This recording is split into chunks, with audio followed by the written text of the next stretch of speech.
El poder de la importancia.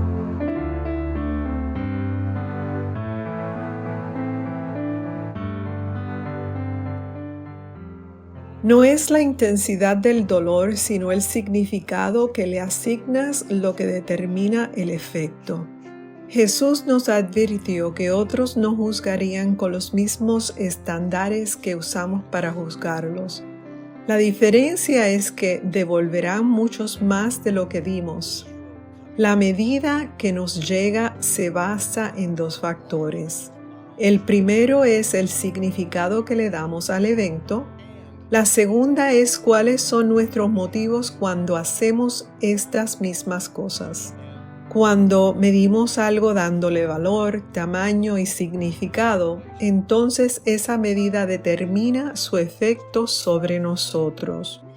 El efecto del comportamiento de otra persona tiene poco que ver con su intención, pero tiene todo que ver con nuestro juicio o cómo lo medimos.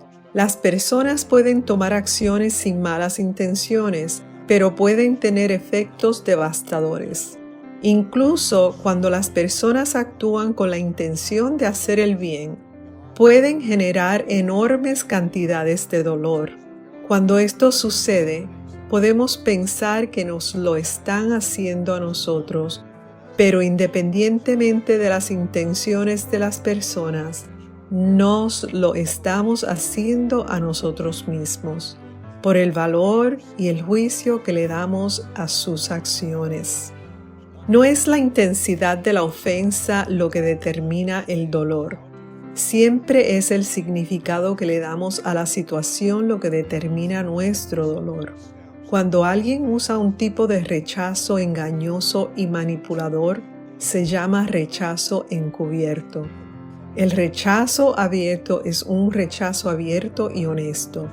El rechazo encubierto nos afecta de una manera más emocional, aunque puede que no sea tan intenso como el rechazo abierto.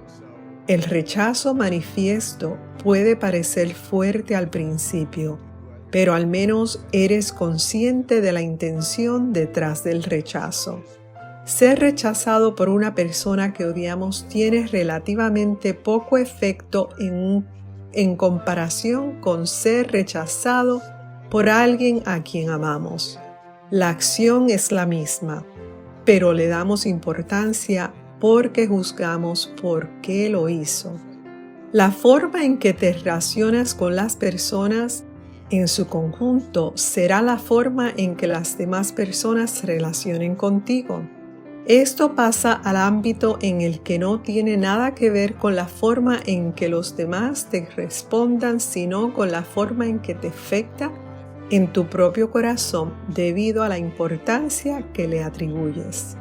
Dado que nos pasamos la vida juzgando a las personas y relacionándonos con ellas en base a los juicios que hacemos de ellas, nuestras vidas están llenas de dolor y disfunción.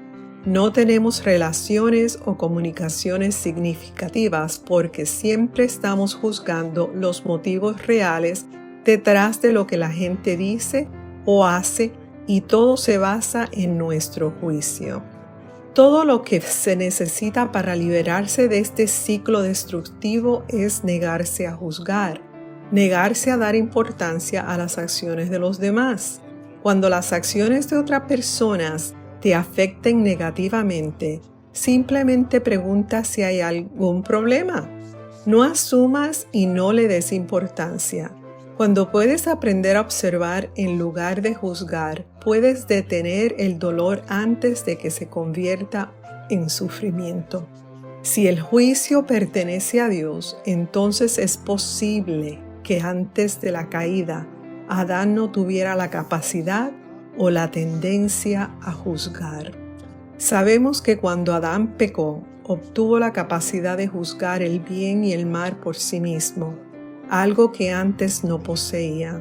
La capacidad de juzgar era parte de la oferta destructiva de Satanás. Adán finalmente confió en su propio juicio sobre el de Dios. Antes de la caída, Adán confiaba en Dios y su opinión. No tenía necesidad ni deseo de determinar el bien y el mal por sí mismo. Era un observador del mundo. Cuando quiso saber por qué, miró a su Padre y Creador. No había necesidad de juzgar porque no había miedo. Cuando Adán cayó, se volvió temeroso por naturaleza. Su autoestima se desplomó y ya no confiaba en lo que Dios decía sobre nada. Se convirtió en el Dios de su propio mundo y como Dios se reservó al derecho de juzgar por sí mismo. El juicio, sin embargo, es el acto principal del miedo. Cuando nuestras creaciones en Cristo Jesús con una nueva naturaleza, debemos estar libres de temor.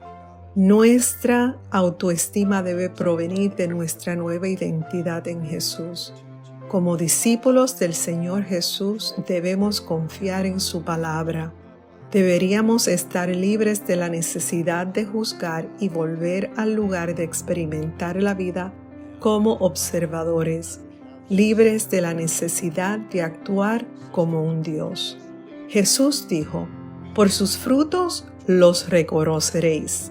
¿Recoge la gente uvas de los espinos o higos de los cardos? Asimismo, todo buen árbol da buenos frutos, pero el árbol malo da frutos malos. Un buen árbol no puede dar frutos malos, y un árbol malo no puede dar frutos buenos». Mateo 7, 16 al 18. NBI. Este principio se aplica a todos.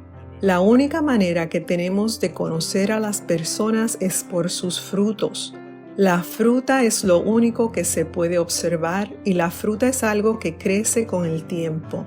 No es un evento único, un error o incluso nuestras acciones actuales.